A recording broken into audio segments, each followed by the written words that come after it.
ये मेरे सामने इस तरफ सकीफ़ा बनी सादा का मुकाम है और पीछे मस्जिद नबी है। लेफ़्ट साइड पे ये सकीफ़ा बनी सादा का मुकाम है और यहाँ पर देखा जाए तो बिन दाऊद है इस साइड पे। 326 नंबर गेट से बाहर निकलें तो ये मुकाम बिल्कुल सामने है। जब आप सल्लल्लाहु अलैहि वसल्लम की वफ़ात हुई तो सब लोग परेशान थे कि अब क्या बनेगा। तो हज़रत अबू बकर सिद्दीक़ रज़ियल्लाहु ताला अन्हु यहाँ तशरीफ़ लाए।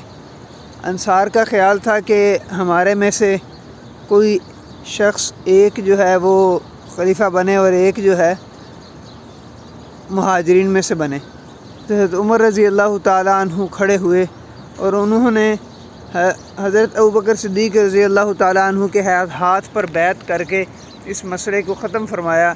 ये वो जगह है जहाँ अबू बकर सिद्दीक़ के हाथ पर बैत हुई थी।